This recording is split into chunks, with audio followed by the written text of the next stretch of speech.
Yo, welcome back to another episode of On the Spot Sports. I'm Jack, and today's episode we are joined by a very special guest, current forward for the Kalkaska Kings in the Michigan Independence Hockey League, Sean Schirripa. Sean plays for the Kalkaska Kings, but before that, he spent time with the Alpena 45ers last year in the MIHL and the Kalkaska Battlers the year before. But before that, before his pro career started, he played college hockey in the ACHA Division II with Trine University and Alvernia University as well. And before that, he spent time in the EHL with the Northern Cyclones, the USP 3HL with the Kalkaska Rhinos, the USPHL Midwest, back in the EHL, and he played in the Met JHL as well. So I'm really excited to get Sean on the show. So welcome to the show, Sean Schirripa.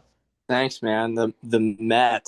Oh my God, that thing is long gone. Yeah, what a throwback of a league. But I'm sure there's a lot of good times out of that league. Yeah, the Yeah. Rocket. Exactly. But like to start things off, like you're from Bethlehem, Pennsylvania. So like what was it like growing up in Pennsylvania and then eventually going to high school and then finding your way into the Met J like we just were talking about. Yeah, super urban lifestyle. We live. It's basically an hour to New York City and an hour to Philadelphia. So I grew up in a very like suburbia, urban type of place. Hockey was not very big. As you move towards like Philadelphia, Delaware, there was definitely a Yeah. lot more hockey, but where I was from, it wasn't necessarily very large. Each of the hockey teams, like the high school teams, they were probably like any of the good teams you were seeing, they had maybe 15 to 18 players. So we were one of those school districts where we had to combine teams a lot of times. And it was, high school hockey was not something you looked forward to. It was more just like an extracurricular. So, Just something but to have fun. yeah, it was good. It was always fun. I mean, when you would play some of the bigger schools that had more players that were able to play, they always brought a good crowd, so it was enjoyable. But that I played single A, and then I moved towards. Uh,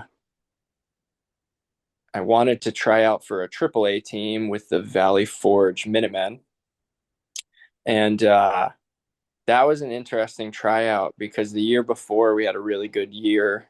My first year of 16s with the single A team I was playing with, and I told the coach that I wanted to go and try out for triple A. Like I wanted to do that, and he Yeah. like told me in front of the entire team. He was like, "That would be a waste of your time," and I was like, "Okay."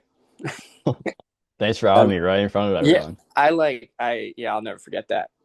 And yeah, I ended up making that team. It was a lot of fun. Those guys, I'm still friends with a lot of them. And then after that, led me to the New Jersey Rockets the following year. And then I played a year in the Met. And then I kind of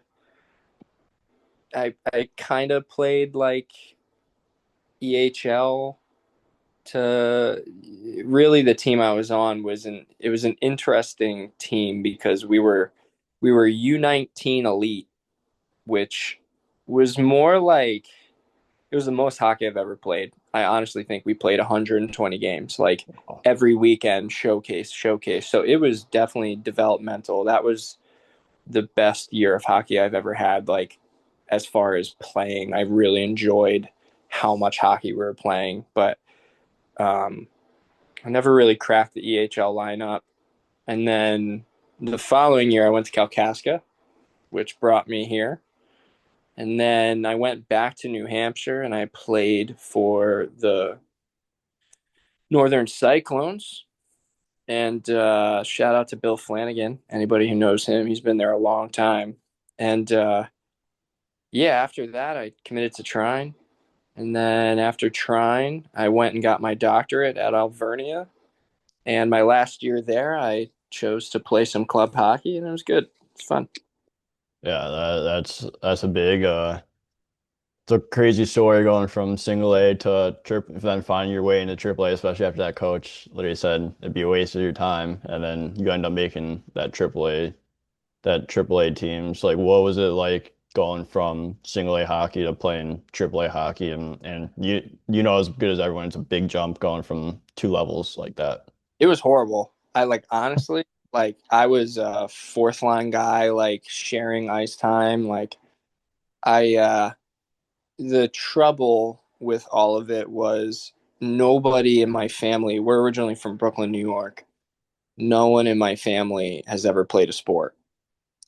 So like my sisters, nobody had ever played a sport. My dad Yeah, didn't play a sport, nothing.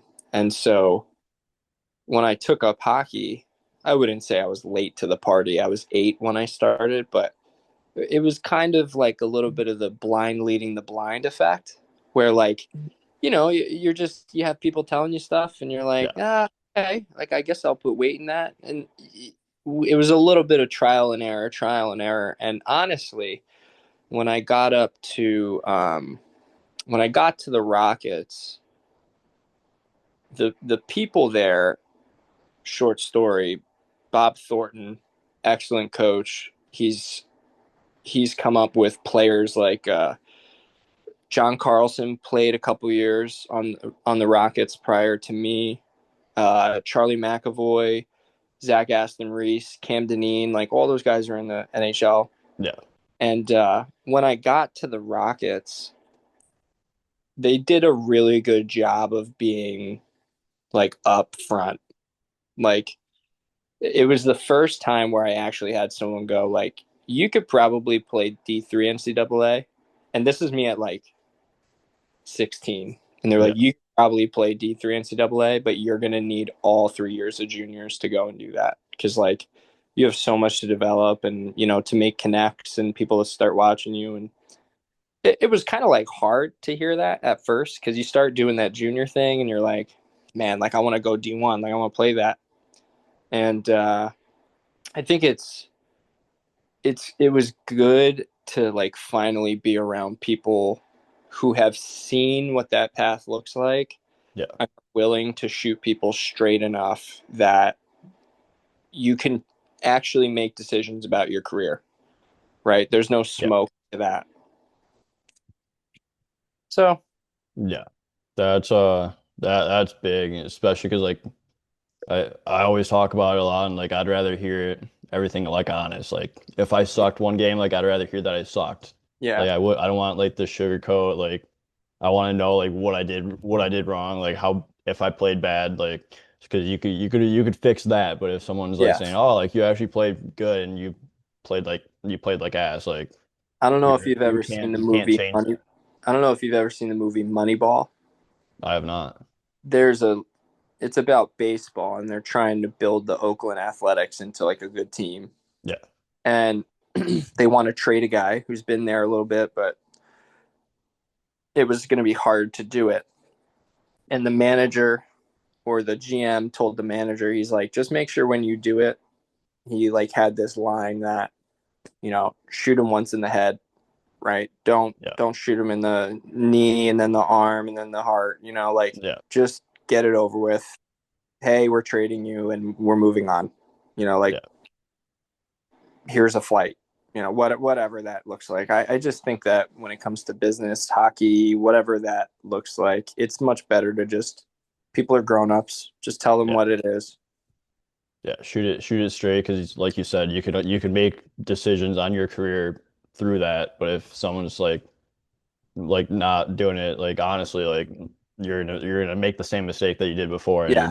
you're not gonna move anywhere. You're not gonna develop. Whereas if you Yes. do know everything, you can work on those weaknesses and bring those weaknesses into strengths and help build your development as well. Yes. Yeah. But like that's huge that you learned that and like you had a coach that did that, which brought you into junior hockey in the MIHL, like you said you were with New Jersey and then you were in New Jersey in the EHL and then you finally found your way with the Kalkaska Rhinos in the USPHL. It's like what was it like going to Kalkaska? Because I know you're home with Kalkaska right now and you've played the last couple years in Kalkaska. So like, what was it about Kalkaska that really like made you build like a home, I would say there. So when I went from New Jersey to Kalkaska, I was really dead set on I wanted to play hockey and I wanted to get the I shouldn't say exposure, but I wanted to make sure that the next place I played, I was going to play and I Yeah. was seen as a player who was valuable to the team. Yeah. And not that I didn't feel that. It's just like I was on a team with guys who were committing D1.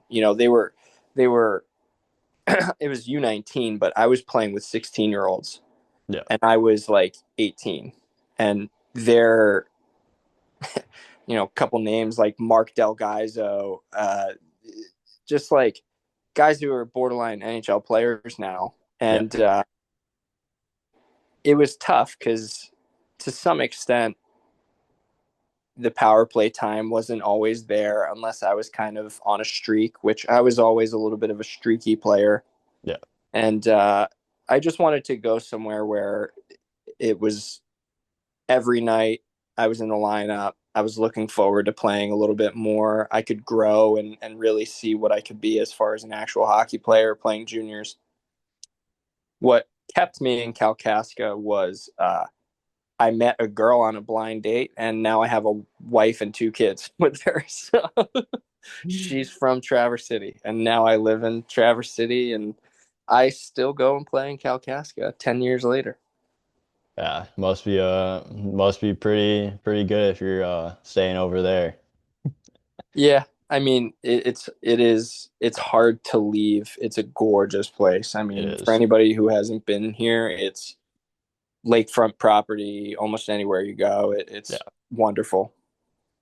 Yeah. I remember going to the tournament last summer and that was my first time in TC and I could make a life there and just live in Yeah. Traverse City. Like it's a good area to do that.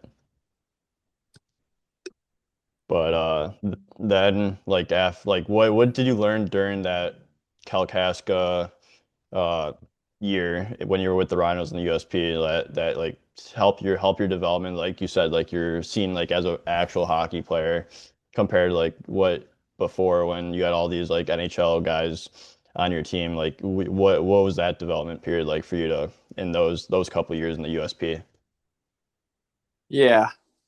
I think it was very much a step down in play level, but at the same time I was able to see myself excel Yeah, because I don't always think that people playing at the highest level possible is the best thing for their development because I think that there's a huge confidence factor that I'll give an example is if you have plenty of guys ahead of you that are looked at as better prospects, right?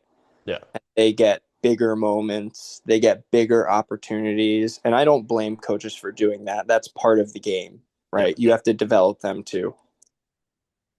I think when you bring that aspect to your game, you really get to find out what you're made of, right? Like I think that was the biggest thing when I moved to the USPHL was the hockey was a little less. It was still good enough that it was entertaining, but at the same time like, you know, power play comes up and you're down 2-1 and third period and you're sure as shit going out there. yeah, That matters in your development because you all of a sudden get to have a conversation with yourself of like, okay, nut up or shut up. Like, are you going to help your team or not? And yeah, so it helps you learn those versus, let's say playing back on that 19U team, or maybe even if I did that following year going right into EHL. Well, what would be, I think it was EHL Premier back then, but now Premier is like a couple steps down. So, it was one of the top tier 3 leagues at the time, right? Maybe if I yeah, went yeah, into that the next year, I would be in the same spot where it's like, there's probably 20, 21 year olds. I was 18 and, probably wasn't going to get those moments. And so I think it helped me grow that way where I could like take that time and really work on my game, make sure that, you know, I got to experience being that valuable player to a team type thing. Yeah, and also it help like you said, it helps you, and you're getting those game repetitions and everything, which is honestly the most important part. Because if you're getting like practice and game reps are completely different. Like you can Yeah. only match them so much, but like you need actual game reps, and like that's what I've learned over the last couple years too. Is doesn't matter which level you actually are, and like as long as you're getting the game reps and you're seeing a lot of minutes or time on the ice, like that's what's going to really help you develop and get you to that next level.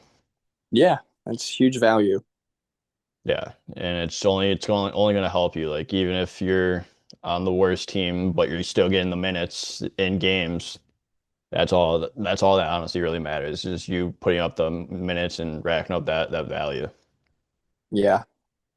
Yeah, but after Kalkaska, you went to the Northern Cyclones for a little bit in the EHLs. Like, what was your time like with the Northern Cyclones, and especially since it is such a premier organization as well? Yeah. I think I'm going to be a little contradicting in a way and a little bit of conflicting with what I just said, which is going back to the EHL for that last probably third of the season. It was my last portion of my junior career. And what drove me there was my coach. I hadn't gotten any commits at the time. And did you get that part? Yeah, Okay. I hadn't gotten any commits at the time. And, I was 20. And he gave me the option. He was like, look, it's hard to get people to come out here, which is tough yeah, and tough to hear when you're doing really well in a league and it's like all you can do is send video to people. So, what he did was he sent me out well, he gave me a couple options, couple in the Midwest, and I knew that growing up playing in the some of those East Coast leagues that the Cyclones were a good organization, and so I was like, man, I think that would be huge to go out there and like really see what I can do. And it was tough. It was a reality check. I was very much the way I was training and all that. I was doing too much of not hockey things. Like I was doing focusing on off ice and focusing on like prep and training on the ice and like yeah, just like shooting a million pucks. And when I got there, I realized that like there's so much more to like prepping for hockey. And when you're playing at this like high level with guys who are already committed to much bigger, D3, D1 schools, like, their prep is getting ready to go play a hockey game. yeah, Meanwhile, I'm like thinking that I'm making myself bulletproof by like being in the gym before a game and shit. And it's like, once again, there was a little bit of lack of knowledge about what it took to, be on those top lines on some of those top teams. So I really found myself on like the third and fourth line, maybe getting a couple shifts a period. And um, it was tough. There was a moment where the assistant coach came over to me after I actually had a really good game. And he's like, dude, I wish I had you for another 6 months yeah, because you've developed so much from the first day that you got here to now, being around our players, being in our systems. And, it's kind of tough to hear because that's the kind of conflicting part is, what I felt was the right thing, which was like getting a little bit more playing time and exposure and whatnot and putting up more points. It's hard to say you don't think about it and think about that comment from that coach and go like, yeah, man, was that the right choice? But I I look back at it and, I'm a religious guy. To me, there's nothing more important in my life now that I'm 29 years old than meeting my wife and our two kids. And so to say that God doesn't like put you in the right position anyway doesn't it doesn't bother me at all that you don't make it to where you need to go. I always think you're going exactly where you need to go, right? Like every choice you make is just kind of like filtering out life for you, and um, it was good. What happened after that was I finished that season out. I honestly think I had one goal in the EHL premiere at that time, and that was it. I mean, I asked for the coach's recommendation to go to Trine because I had visited and I really liked it. And Trine was an inaugural program. And so I asked the coach for kind of like his blessing to email this coach and get a recommendation from him. And he did it for me. It was nice enough. And I moved on to Trine. Yeah, that's and like it's a first year program, like you said, and you spent 3 years there. So like, what is it like going through that first, especially that first year? Because I'm sure it's the toughest year, and then you finally get to recruit and get more players after that. But like, what was that first year in trying like at a new program? Yeah, it was definitely interesting. We committed like it had to have been 60 to 70 kids. Like we committed a lot Yeah, because we were filling an NCAA D3 team, an ACHA D2 team, and an ACHA D3 team. So we had a lot of players on the ice that yeah. first skate. And they did it straight up where it was everybody's on the same sheet playing multiple games in a weekend. And it was like you don't talk to any coaches because it's before the season and all that, all those rules and whatnot. And Yeah. it was interesting because then you play another weekend and there's the sorting out process. And I started out on the Division II ACHA team, got a couple practices with the NCAA team, and I have to say I had another one of those moments where there was a phone call with my dad that like if I don't make this NCAA team, like I want to leave. I want to transfer. Like I'm not here to play ACHA hockey. I could have played a million places closer to home or whatnot. And he was like, "Well, just stick it out, see how it goes for a little bit, and we can always have that decision." I made the best of friends, and at Trine, we were fortunate enough. I mean, they were giving us 6 custom hockey sticks, skate deals, like tons and tons of equipment and swag and all that stuff. And I really, not only did I fall in love with the people in the town, but there was nothing better than my dorm was literally a 2-minute walk to an ice rink that was brand new with a gym in it right in the center of campus. So afterwards, you can walk right to the caf, get a meal, do some homework. I mean, it was the The hockey people. player's dream. Oh my God.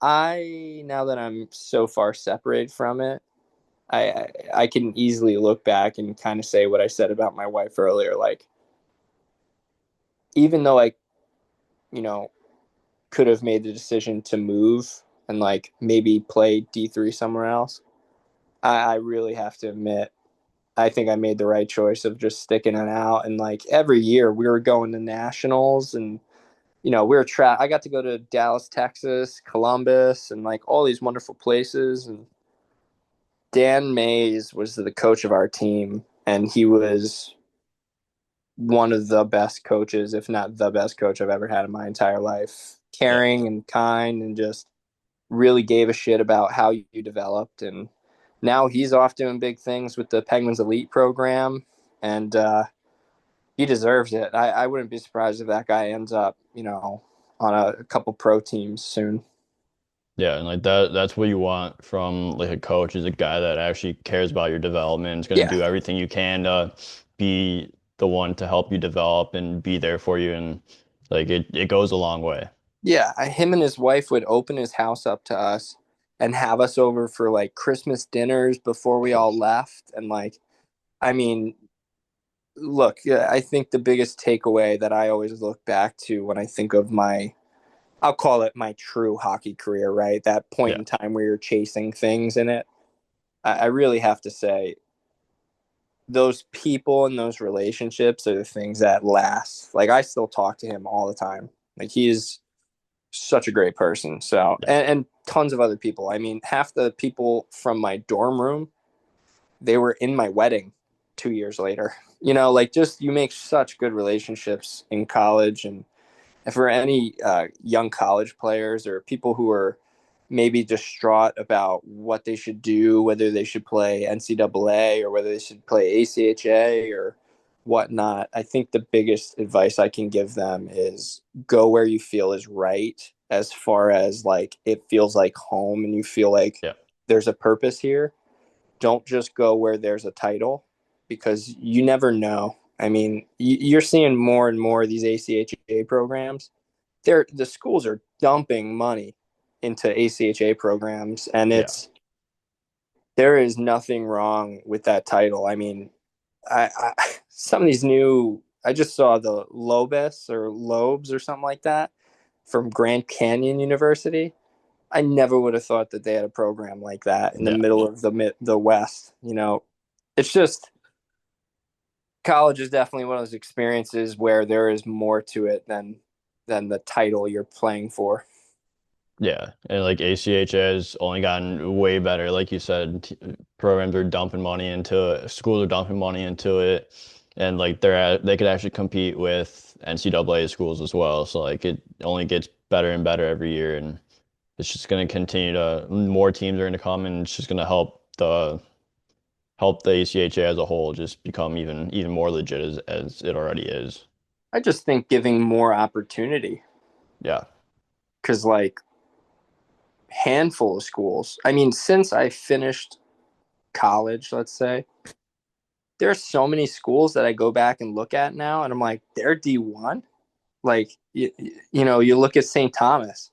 yeah, I was looking to play at St. Thomas, and now I realize like, oh, they were building for something bigger. yeah. Like it's incredible what some of these programs are doing. Yeah, it really is. But like you spent the next 2 years after that at Trine. So like what were those 2 years like before going to Alvernia and just seeing the program develop from where it was before? Trying trying is an easy sell. Some I mentioned some of the things already. The program just continued to get better. I Uh, mean, a lot of local talent, a lot of Michigan and Wisconsin talent would come down to Indiana, which is where um, Angola was, right on the cusp of Indiana and Michigan. And yeah, I mean, the talent, it was fun. I mean, it was truly four full lines, six full D. You got two other goalies on the bench. It felt like true hockey. You were competing with a lot of good Michigan schools. Adrian to mention. yeah, I mean, Davenport puts up a great program. It was good hockey year after year, game after game. The first year was tough because they kind of like scheduled us with some teams that I don't think that I don't think that it was the same type of hockey, right? I think yeah, there's some ACHA programs that are clearly pay to play and school first, yeah. that mentality, which there's nothing wrong with that. But I remember like we beat Akron 22-0 one year, and it is the following year our schedule got a lot harder. So Yeah. Weren't able to go in and sweep guys like that, sweep teams. yeah, I mean that's not fun for anybody, right? Like No. you mentioned earlier, we played the Sheboygan team, and it's like that's not a good look for anybody. But at the same time, it is what it is. I mean, Yeah. What were some of those teams that you enjoyed playing throughout your time at Trine? oh, Adrian University or Adrian College was, you walked in there, we would play them like 3 to 4 to 5, 6 times a year. Like, and if you went in that building, there was a bar right over your bench. And it was really funny. Every time we played them, it seemed like it was dollar beer night. And you Gotta were love leaving that. with, yeah, you were just getting mother effed the whole night. You know that you're fighting guys on the ice and up above you.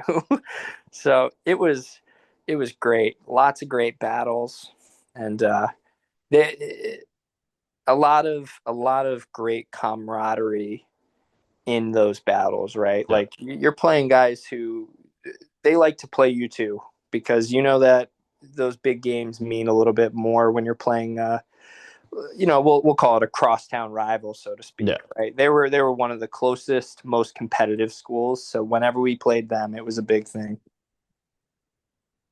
Yeah, that's awesome playing against those teams. And when you have a bar right above your bench and you know everyone's drunk on the pisser and all that, and they're just giving it to you all night, and All night. it It makes it more makes fun. for a fun atmosphere. Yeah, I think that's what it's all about. Yeah. Yeah, you always hear about the student section and everything. That's the student section of Adrian, just the bar. Yeah, yeah.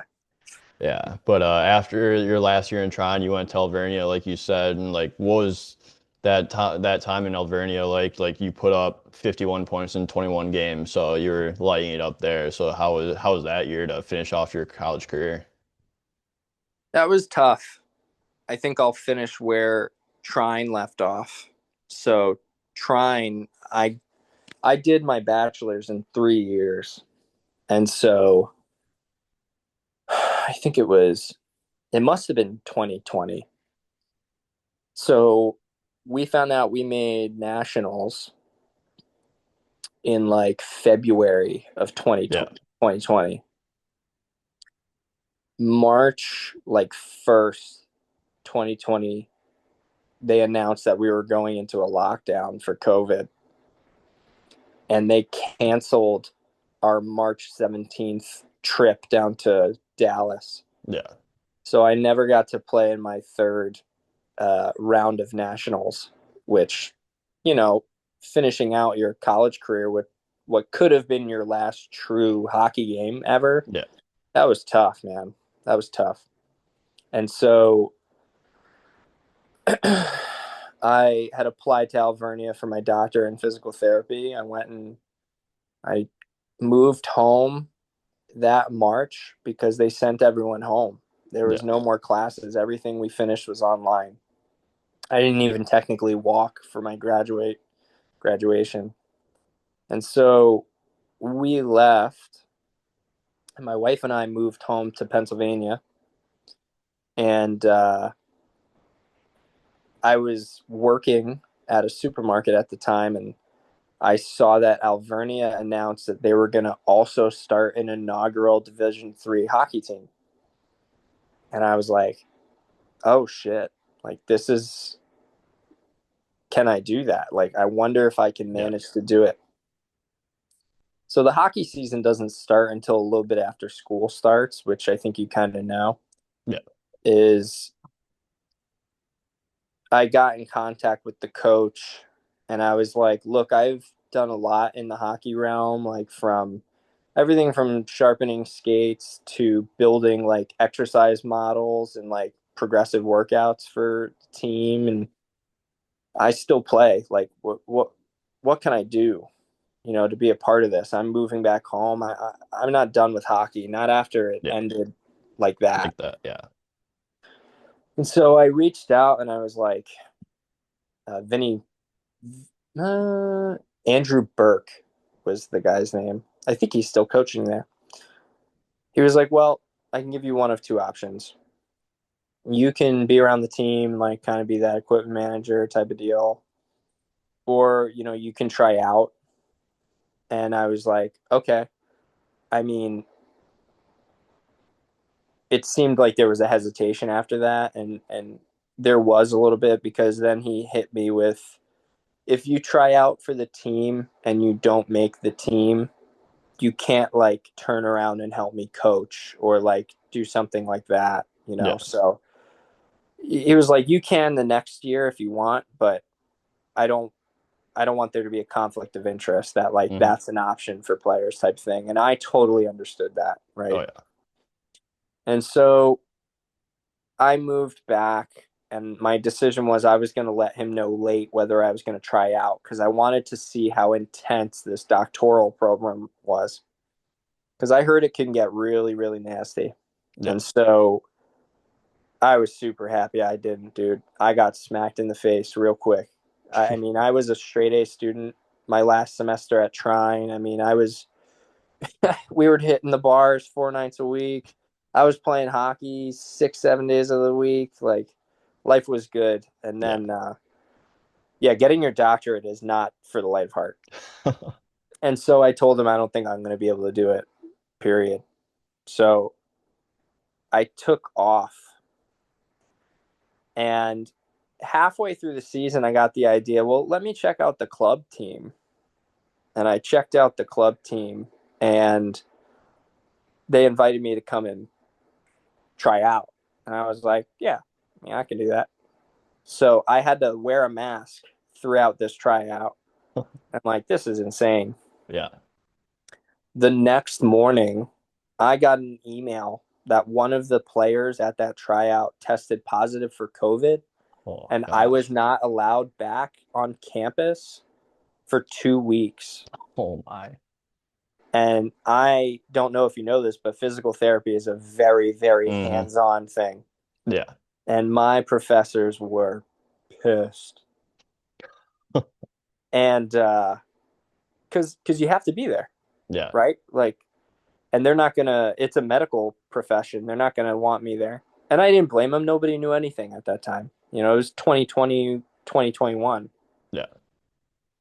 And so I didn't play. I messaged the coach, and I much had to tell the team that I wasn't going to come back. Um, that it was too much of a risk at that time.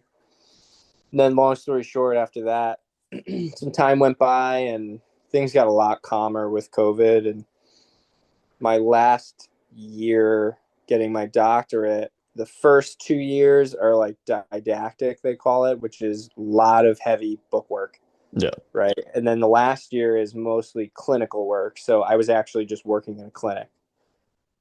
And so I reached out to the team, would you have me?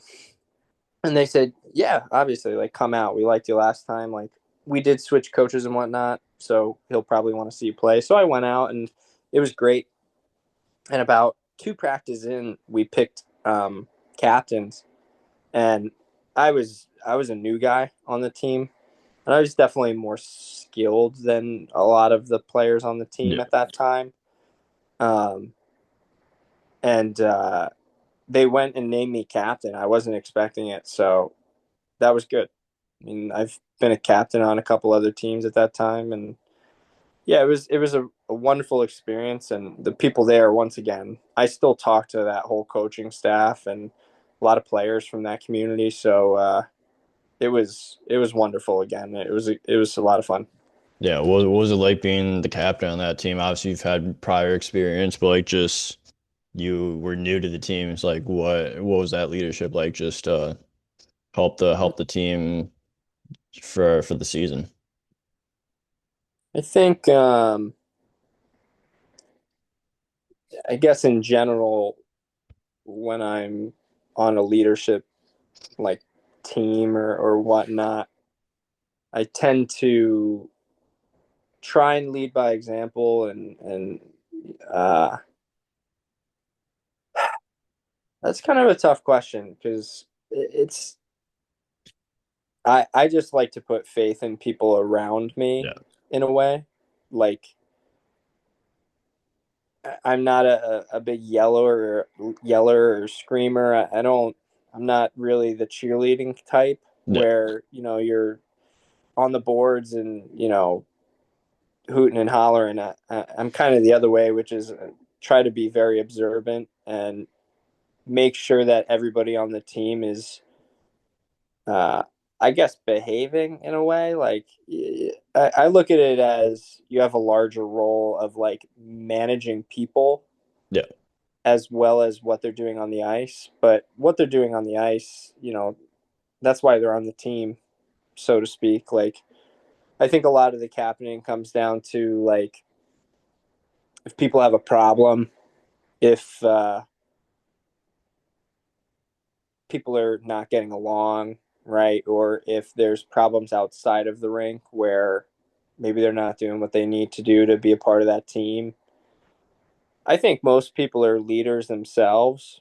And so, that I'm not there to coach anyone, right? You're there to set a good example and stick up for your team. And Yeah. I usually leave it to that. I mean, even being the captain of the Kings now, it's kind of the same thing. It's like you're, for the most part, you're around full grown adults. Everybody can make their own decisions. And when people screw up, they know that they screwed up. You Yeah. don't have to go yelling at them and whatnot. So, yeah, that was Alvernia. Yeah, just lead by example, and everyone will hopefully follow, or at least closely follow after that. Yeah, I agree. I agree.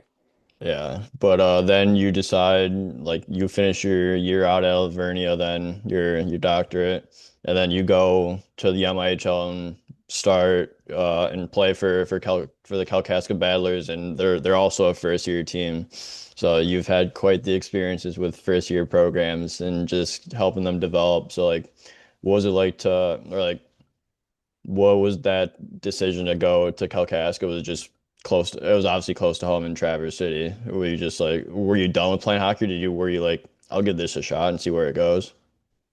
Yeah. So since Trine, every team I've played on has been an inaugural team. You must So be doing a good job if they keep wanting you to come play for them.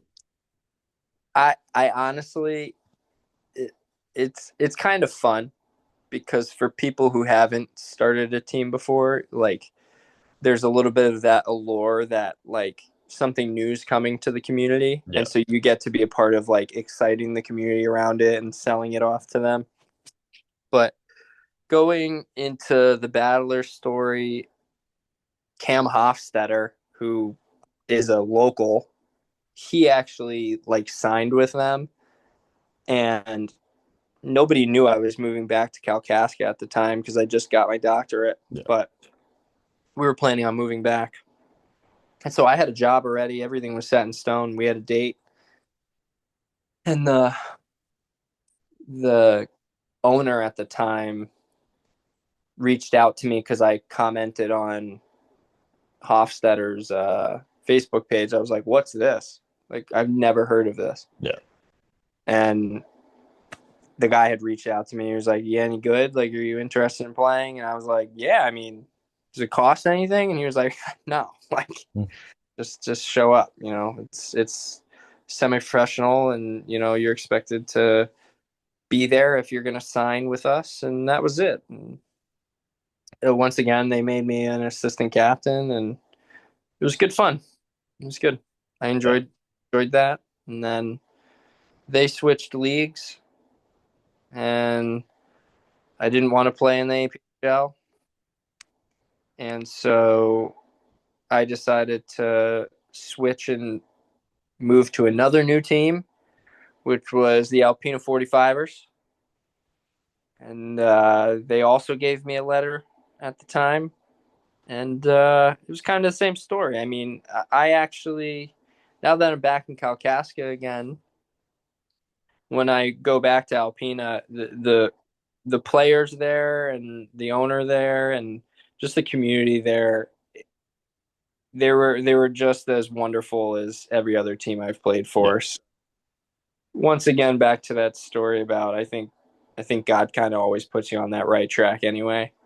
It's nice to know that in all these different places, there's so many people who you can find connections with, Yeah. and they're lasting. So I think that's one of the beautiful things about hockey. It's such a small community. You run into everybody everywhere, and they're like, "Oh, do you know him?" And you're like, "He was my best friend." Whatever. So Yeah, it all comes like full circle, especially because you played in Kalkaska. You started out with the Badlers in the mill, and now you're back with the a new organization in the same area with the Kings. So like it all comes full circle, and I'm sure you're and you're named captain this year for Kalkaska. So like, how is the season in Kalkaska going for you this year? Two It's games in. it's excellent. We Cam Fisher, the coach, and I had a lot of discussion on like what we wanted out of this year, and Yeah, the biggest thing we wanted was to find we know so many people in this hockey community in Traverse yeah, City and the surrounding area, and we're like, I don't understand how all these years everybody is from all these different places and nobody's like from here. And so our goal was to like show these, young to middle-aged adults like, dude, this is such a wonderful opportunity yeah, if you still have the desire to play the game. And I think we're doing that. I mean, I was just talking to Cam today. I think we only have one more roster spot that we can fill. wow, And it's really coming to fruition. And now the fun part becomes you can start to pick and choose your team a little bit. yeah, Whereas, in the past it's been difficult finding people who want to play.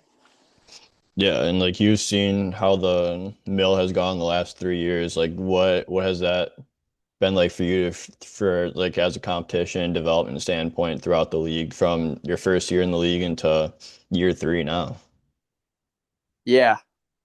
I I can't tell people who are kind of in my position, your position, where it's like, if you still love hockey, there's no reason you should feel like all that's there for me is beer league. Yeah, And I think it's huge because it's competitive and it still fills a lot of my bucket when it comes to hockey, which yeah, is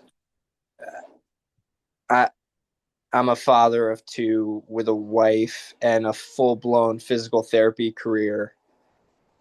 And I still love to suit it up on yeah, Friday and Saturday nights, and I just think that to have that type of opportunity in this league, I think it's only going to continue to grow, yeah, especially as I think you do an excellent job of it with this podcast, myself and guys like Cam and, Miles Grix and all those people who are involved in the mill. yeah, I think people are only going to latch on to how wonderful it is to be able to find a team in your local area, get along with a bunch of them, and, so to speak, like play for your town in a yeah, way. Like, I think that's such a cool thing. I mean, it sounds kind of silly, but like you can kind of get the band together and be like, all right, let's go see what the rest of the state's got, And yeah, if you're interested in something like the APHL or any of these other leagues, like it's a little bit of that, but it's also, let's see what some of the other states look like as far as hockey. And I don't think it has to be anything bigger than that. A lot of people come to this mill and they want to just play. yeah, They just want to keep playing competitive hockey like me. I just like to play for the competition. Like I like playing hard teams. I'd yeah, rather lose a game 8-0 than win a game 22-0. Like that's just who I am. Like I kind of grew up in that underdog circumstance. I thrive off of that yeah, hard type of hockey. Not that this league is necessarily hard, right? Like clearly, if I was playing in the Fed or if I was playing in the East Coast or something like that, like that's what I'm talking about by like hard is like yeah, everybody in that game is looking to move and move on and they want to play hockey, right? Versus, sometimes you go to certain towns and it's like, let's just have a good game and everybody's going to go have a beer after, which yeah, is fine too, right? And I think that's the beautiful part about this league is there's a nice conglomerate of both, right? Some people, you look at Muskegon, you have Riley and, you know, uh, who's the assistant? Luke Luke. McCarthy. Yeah, Like another great example of like, guy's got a full family business, all that stuff. Like, just likes to play good hockey. Like, yeah, I love going down and playing all those guys in Muskegon. I used to yeah, love when you guys were on our bucket list because you knew you were going down there. It was going to be hard and fun, and that was it. Afterwards, good games, and you can go back home, and whatever happens, happens type of deal. So it's I think the mill is something that's been missing from hockey for a while.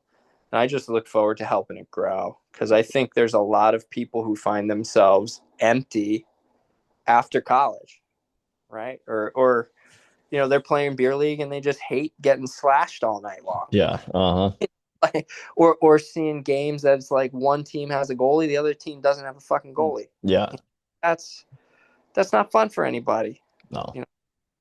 Yeah, and it's a good competitive league too. Like you have like the teams that like the Muskegon, like you're talking about the Waterford, the Alpena, like though like Kalkaska, like now like all those teams like very competitive teams, and it's just whenever you go there, like you're gonna get a good game, and Yeah, it's gonna and like even for the guys like looking to go up like I am and like other guys that I know throughout the league, like it's still good for your development. Like you said, you're still getting game time. Like we've talked about, you need game time, game reps to develop yourself and your skill set. So like it all and like you said, like some guys just want to play better hockey than beer league. So it's like yeah, it has literally everything that you would want in a competitive semi-pro league. yeah. It's valuable, right? And you get to play in front of your fans, Yeah, friends, family too. Like that's enjoyable. And I think, like you said, if you are looking to move up, the question that I have for you would be, and anybody who's interested in this league would be, if you're interested in continuing to play hockey and maybe playing in the Fed, and you just go to the Fed camps and then you don't do anything in the meantime, nobody's going to watch your beer league film no, and go, well, maybe we'll give him a shot. yeah, no, Only thing that you can do is find a mediary like this where, hey, look, maybe it's not like this top tier A1 hockey, but you're going to find games where if someone watches it and sees it's a good game and you're playing good, like that'll give you an opportunity in itself. So, yeah, and you have all the clips that you need through those games too. To throw in a couple reels. Like you don't want to send like a 5 minute clip, just something short and simple, short and sweet, and yeah. it may catch the eye of someone. Like you gotta be your biggest advocate for yourself too. Like Yeah. the game clips can only do so much, but if you truly believe you have it, you Yeah. you, you gotta you gotta advocate for yourself as well. Yeah, I mean, how about even this? Like, you look at guys like Jimmy Ryerson Yeah, in the Shadow. They're playing at a big boy arena. Used to be a Fed program. Plenty of Fed guys on that team. You're telling me if you have a good game against them, and all those guys have connects. It's yeah, sometimes not who you're playing against or who's watching you play, but sometimes like someone just reaches out and is like, "Hey, man, like I don't know if you're ever interested in this, but I know a guy. If I think you'd be a good fit here." Or, you yeah. never know who you're going to run into, and I just think that a league like this is such a great opportunity. Yeah, it's all about connections, and everyone in the league is super super good and super nice and is chill with each other. Like you said, go Yes, grab a beer after, and yes, like I've made so many friends throughout like with you like throughout this league, and it's always a blast playing against you guys. Like it gets intense like when we're playing against each other, but at the end of the day, like after it's just fun and games, and just go have a beer after. I think there's nothing more fun to me than knowing other people Yeah, who are, whether they're in a younger stage of life and have plenty of time and opportunity to go and do whatever they want as a yeah, bachelor, or if they're like me or McCartney or whoever. It's so cool to know that there's other people who love the game enough that they want to keep it alive and keep playing the right way. yeah. I think that's such a cool thing to know that after school, after work, after whatever, you can go and still do that. Yeah, and have a good time, play competitive hockey, and really really still fall in love with the game, even like throughout all those years, like you still fall in love with the game while playing this in this league. Yeah.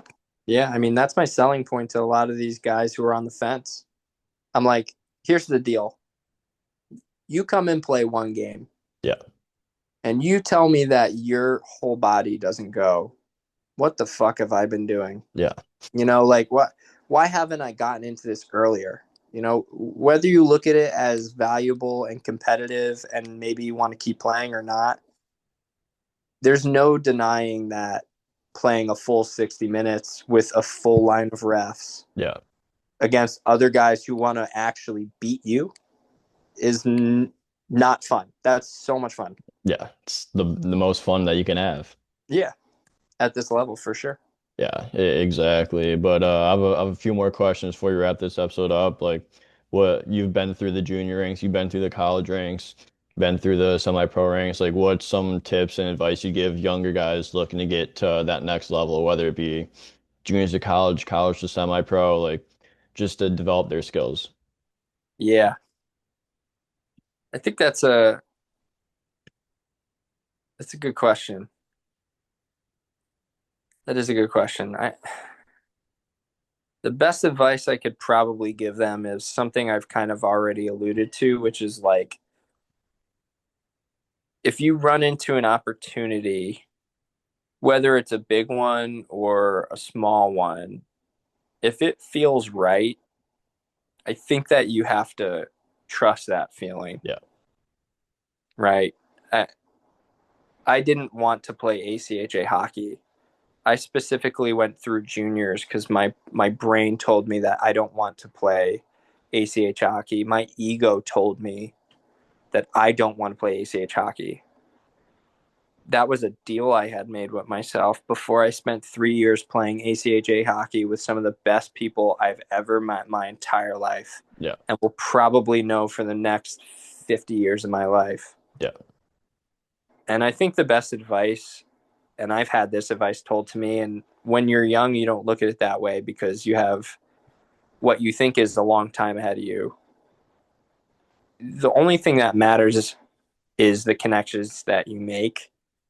And I think that whether you're playing or not is important too. I think that's another piece of advice is like, you don't get to play forever. no, No one gets to play forever.